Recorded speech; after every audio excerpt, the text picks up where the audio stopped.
Thanks for joining us again. This is the Word for the Valley podcast. And today we're diving into Matthew 12, verses 43 to 50, where Jesus teaches about the condition of the heart and the danger of incomplete change. Like when an unclean spirit leaves, it seeks a resting place. But if the heart isn't fully transformed, the work isn't finished. Reform alone isn't enough. True change requires a new heart, a life renewed from the inside out. And in this episode, we'll explore what it means to not just get clean, but to be truly transformed by God's power. Let's follow along with Pastor Mike at verse 43.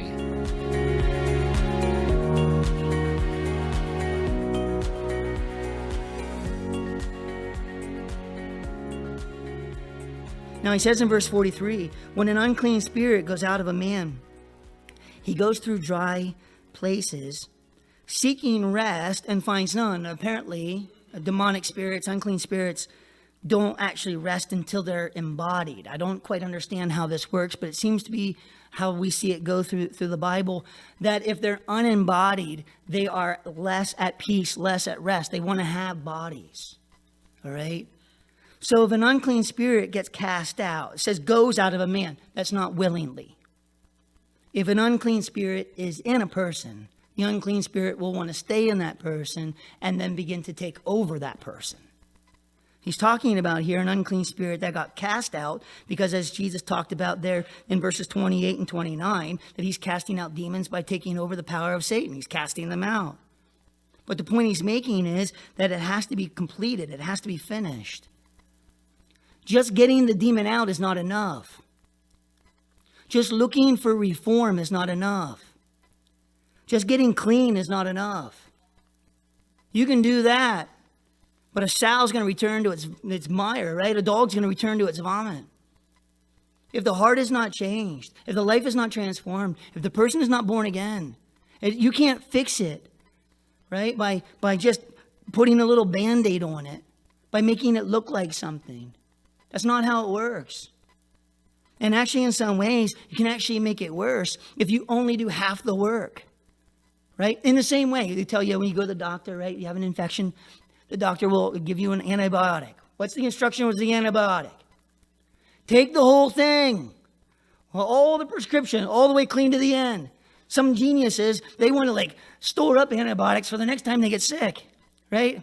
So they got 3-year-old amoxicillin in their closet for whatever, when the nuclear war comes or something, they're gonna make it through the first week with 30-day supply of amoxicillin or something, kind of thing. They're so every time they get sick, as soon as they start to feel better, they get off it. But what happens to the viruses and the bacteria and all, that it will actually start to develop new strains and new things, that it will actually get stronger if it's not completely eradicated.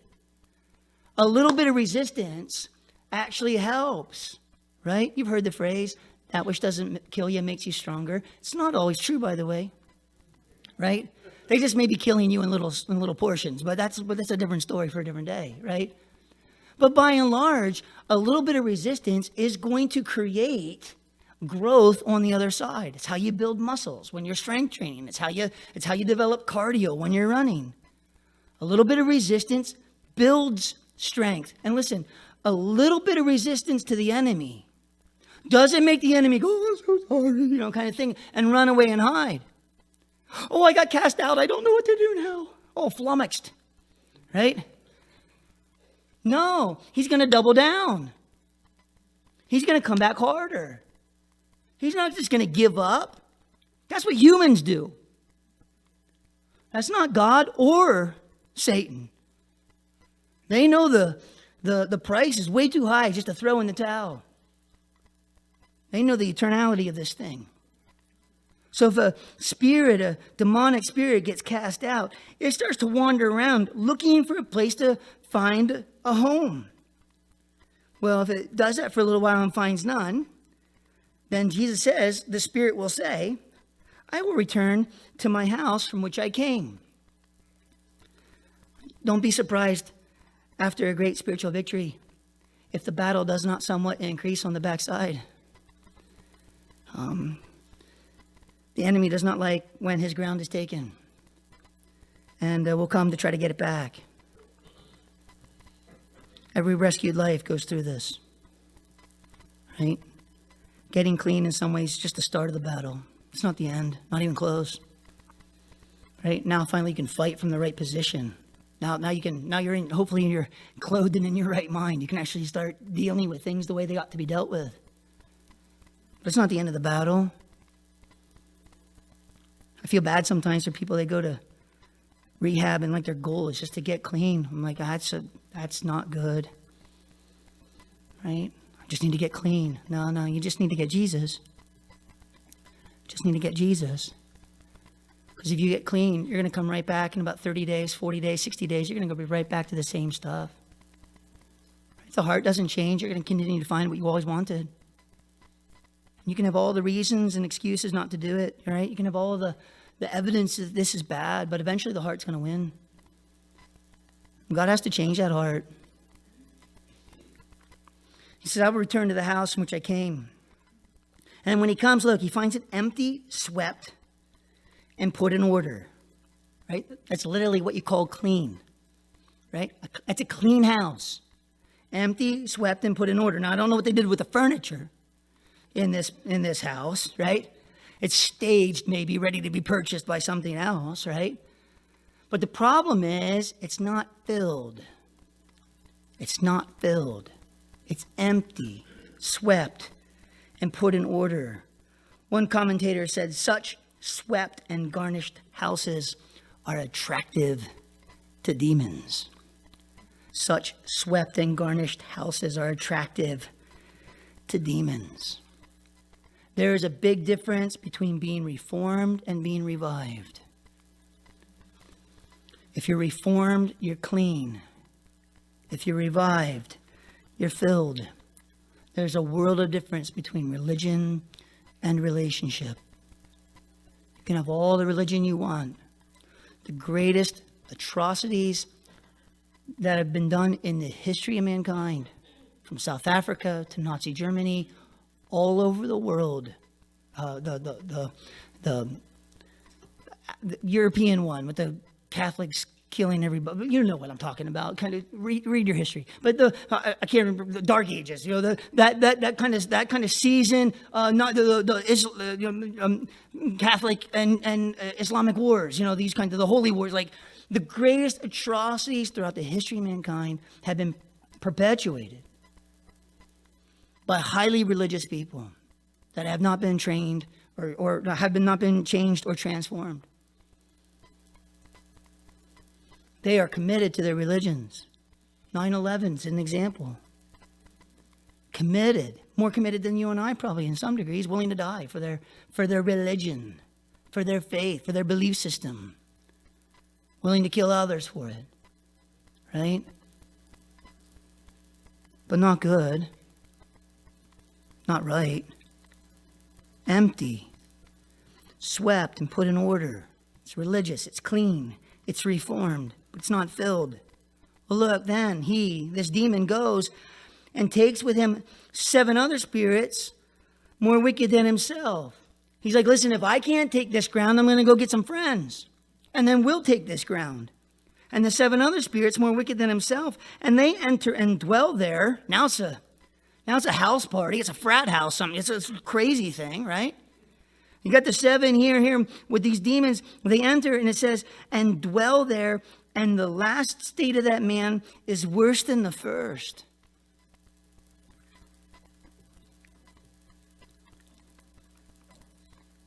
Actually making it worse by trying to make it better in the wrong way. I don't know if you've ever noticed that in your life. Maybe you're sincere. Maybe you really do want to help. You have a heart to help. But almost every single time you do, it seems to just kind of get a little bit worse. Now, that may be warfare, and that may be something else. It may also be the fact that you're actually emphasizing the wrong things. You just want somebody to look like a Christian. You just want them to behave. You don't want a heart change. You don't want to hear what's going on inside necessarily. Just emphasize the wrong things and can make it far worse than it was at the first. so shall it also be with this wicked generation. Jewish religious people are going to suffer intensely in just 30, 40 years when the Romans come in and destroy the land. They will destroy this land. These people that are fighting for their own position and their own power, I mean, it's literally fighting for a spot on the Titanic. The ship is going down. Jesus knows it's going down, and they want to be in charge of it while it goes down. It's not helpful. Now, verse 46, while he was still talking to the multitudes. Now, he's in this vein, right? He's in this thread of talking about the heart and trying to drill down. He's getting distracted. He comes back to it. Spiritual warfare, the heart, the spiritual life. This is the inside. Like he keeps coming back to it. And now he gets distracted again. Maybe well-intentioned, I don't know. But he's talking to the multitudes, and someone says his mother and brothers stood outside seeking to speak with him. And so one let him know, hey, look, your mother and your brothers are standing outside seeking to speak with you. It's just another distraction. In some ways, they just want him to stop talking about this. Stop talking about this. It's hard. It hurts me. It feels, get over this internal tension. Hey, it's time to go watch a football game. Hey, mom and dad are here. Look at that. Hey, like, they're just looking. What about the weather? Is it going to snow this week? Hey, Christmas is coming up. It's just a distraction. It's truly childish. I'm going to confess something to you just a second here, all right? This is just me. I'm going to vent for like 2 minutes, all right? We have a lovely wrestling team, but they are high school boys. The number one aggravation in my entire life, and my own kids will tell you it, right? If I'm talking, shut up. That's it. It's the bottom line, right? I'm not talking for you to interrupt me with a joke about nonsense. We got 2 kids or 3 kids on the team. They always want to crack, like when things get serious, they want to crack the joke that makes everybody giggle. You're going to get cracked, all right, kind of thing. That's not going to be, I'm going to sick the better wrestlers on you, and you're going to go with them for an hour and then stop it, talking kind of thing. Just like some people do that. It's a mark of childishness. It's a mark of immaturity. I looked at one guy last night and I said, why do you want to act like a child? I'm tired. We're at Chick-fil-A. I just want to go home, right? Like, I don't want to be here with you listening to that nonsense. He wanted me to talk him out of some food that he wasn't supposed to be eating because he's 10 pounds overweight already. But he wanted me to tell him no when he already knew it was no. But he told me no, coach, tell me no, coach, tell me no, coach. Like, knock it off. Why do we want to act like children? Why, when it's time to grow up, don't we want to grow up? Why don't we want to take on the new challenge? Why don't we want to see it from a different perspective? Right?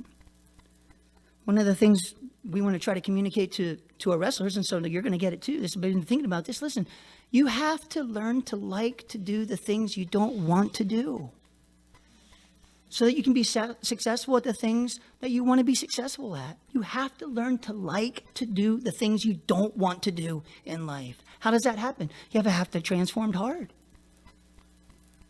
You have to have a transformed heart. Otherwise, you're just going to be a child your whole life. And listen, I've met 60-year-old children. It's not pretty. I remember one lady at Wood Mode. She had one of the worst mouths of all of the men in the building. Sexual, perverted, all kinds of. I'm like, you're my grandmother, like, or you could be, or whatever. I'm 25 and she's like flirty, and she's 65 or 60, whatever it was. It's kind of like, this is, I think it's so, yeah, and I think she got off on that. She liked getting that kind of response, making people feel uncomfortable. But later, I walked away, and the Lord said in my heart, listen, is it any better if that's a 25-year-old who's really attractive? But listen, a 25-year-old who's really attractive that does that in their entire life and never grows out of it becomes a 65-year-old that says the same things and is really unattractive. The things we play with when we're young that we think, oh, this is cute, this is fun, this kind of thing. We play with it because we think it's attractive. And it's just childish. It's immature. It's irresponsible. Right? When I was a child, I thought like a child. It's time to grow up. Put away childish things. Take on responsibility. Be a man. Right? Be a father. Be a husband. Be a woman. Be a mother. Right? It's not about you necessarily. It's just another distraction. Talking to the multitudes, people say, hey, look, your mom and dad, or your mom and brother's not dad because he's in heaven, but your mother and your brothers are standing outside seeking to speak with you.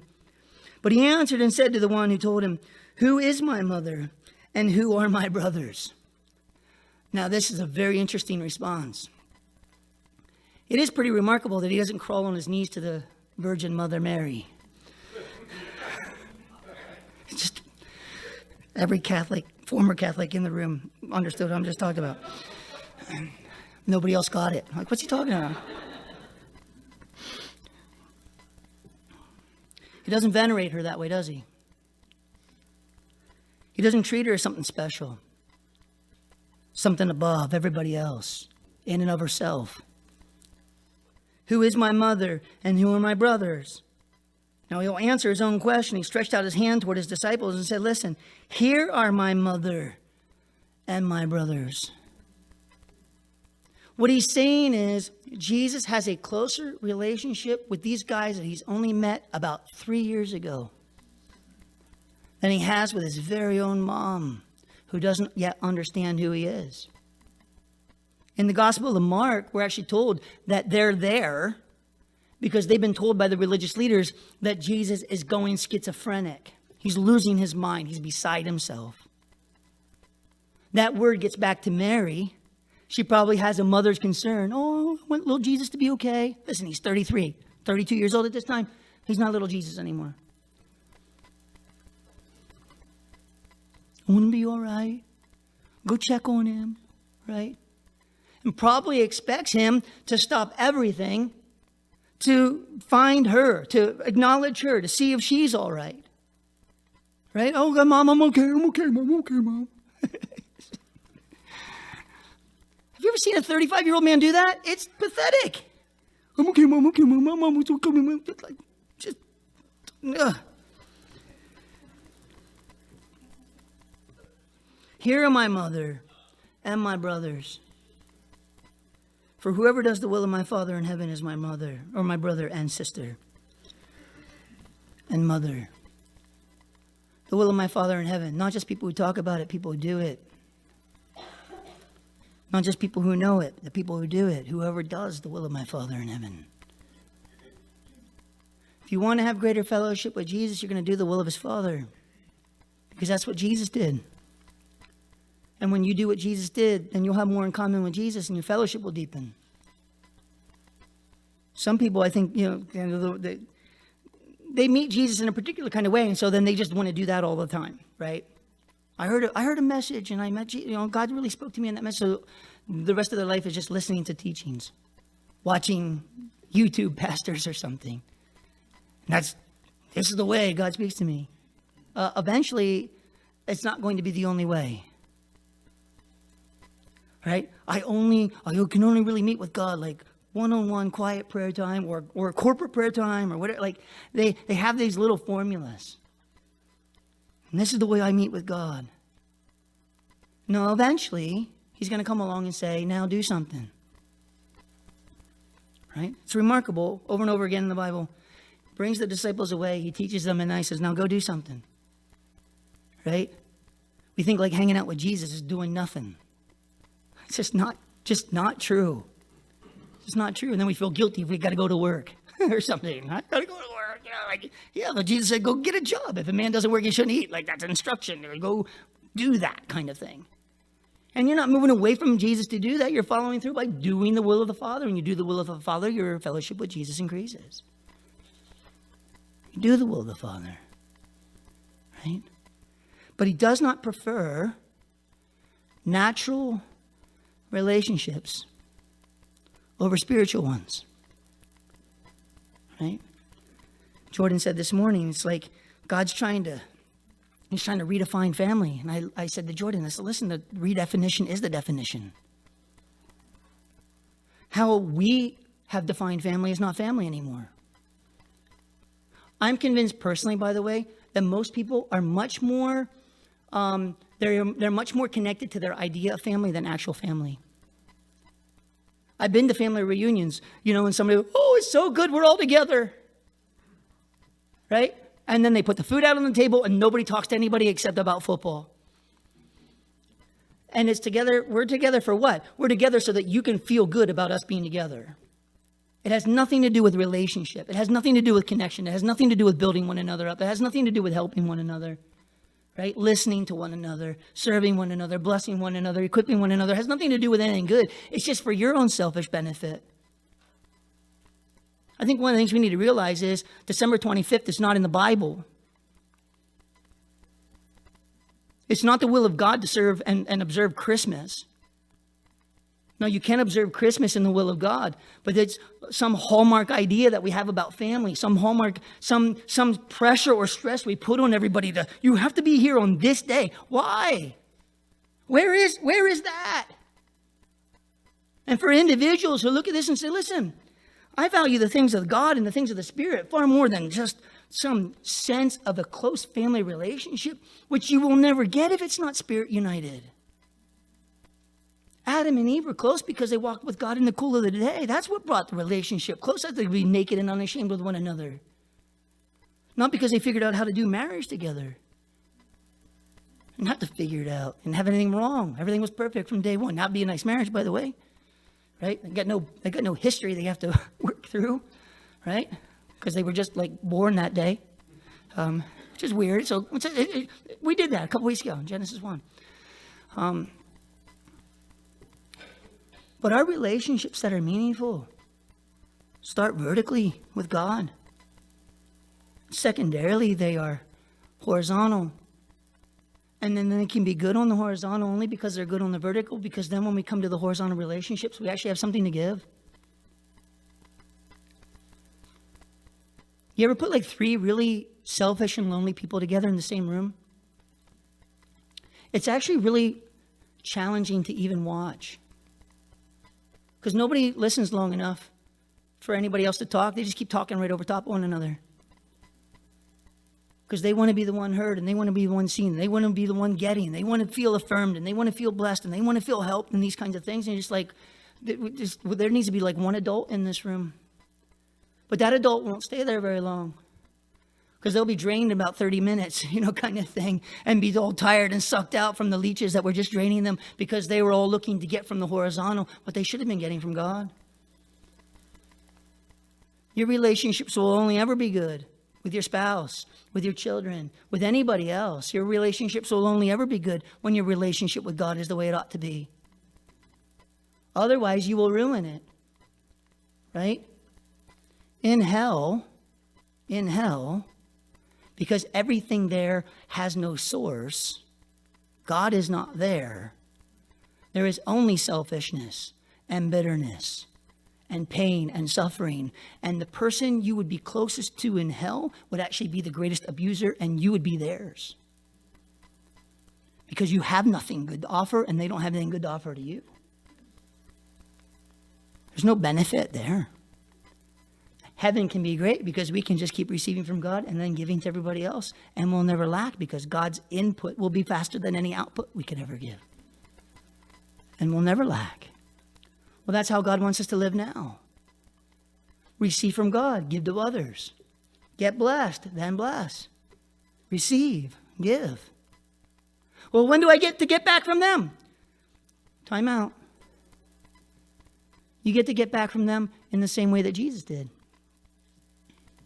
When they want to. You think about what Jesus gave to you. God sending his own son to this earth. Could you imagine being God one day and then having to be made a human? I wake up some mornings and I'm not sure I want to be a human. Right? Getting old. Last night driving back from Altoona, my right leg cramps. I'm driving a van. It's a 15-passenger van. That's a bad thing. So then I'm learning like the gas. Now don't tell anybody. This is just between you and me, right? And I'm learning the gas pedal, and the kids are like in the back, like falling off the seats and stuff, like the gas pedal on the brake with my left foot there. And then we're coming through the hill on Route 45 there by the halfway dam and whatnot, and my left leg's cramping. And I'm like, we're going to die by leg cramp. I just know it. Like, this is going to be bad. And so I'm switching feet and I'm like, so this is how old people feel. What had just happened to me? I was having a great weekend. What is going on, right? My dad will say, get your magnesium. I know as soon as the service is over, I'm going to be, get your magnesium. Could you imagine being the God of the universe and having leg cramps? Having to have your diaper changed? To nurse from a mother? To be totally dependent? To humble yourself to be made in the form of a man? How humiliating. To be God. And then not just a man, but a lowly man. Not a rich man, not a king. Some peasant born in a manger, a stable, stuck in a feeding trough as they attended to his mother after the delivery. Raised poor. His first sacrifice at the temple was 2 doves. That was for the poor people. Usually it was a sheep, a lamb. If you couldn't afford a lamb, you'd bring doves. They brought doves. Never really being understood. His earthly father, Joseph, didn't get him. When he was 12, he's at the temple. Mary and Joseph finally find him. Right? Hey, we've been looking for you. Mary says, your father and I have been looking for you. He's like, honey. He didn't say that. That would be disrespectful. He honored his mom. But tell me again who my dad is. And didn't you know I must be about my father's business, not Joseph? He knew at 12. When did he figure out he's going to have to go to the cross? Was he 13? Talk about a tough adolescence. When it fully hit him and realized this was what it was going to be. Somewhere along the lines, Joseph dies. He takes over the position of being the sole breadwinner in the house. Raises basically his sisters, his brothers and sisters. Individuals that later in his life would mock him. Hey, just go down there, do some miracles, blah, blah, blah. You know, John chapter 7. They just ridicule him, they just mock him. They try to make Jesus look bad at every turn. Even here, they think he's nutso. You know, they think he's crazy. Oh, let's go get Jesus again. He's going off the deep end, kind of thing. And they think they're the rescuer. They think they're the savior. And they come in here and they try to take Jesus, and he's like, listen, no. I am not, despite my humiliation, despite my humbling of myself, I am not reducing myself to that. Because I refuse to relate to you as a mere human. My first and primary connection is vertical. And he could do all of that and remain connected to the Father. In the book of John, it says, I don't do anything except the Father tells me. Every miracle he did, every word he did, everything he spoke, every time he preached, it was the will of God coming through Jesus' life. The reason why he could display the authority he did is because he was completely submitted. He was completely humbled. He was completely being led by God. And that spiritual life transformed the world. And here we are thinking like, oh, what do I need to do to win my mom to Jesus or something? You can't. You can't.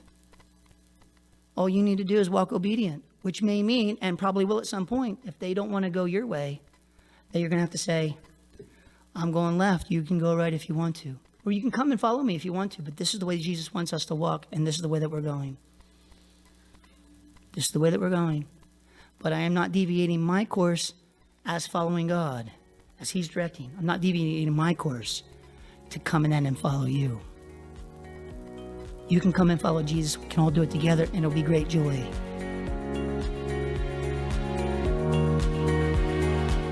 Now, as we close this episode, we're reminded that every meaningful relationship begins vertically.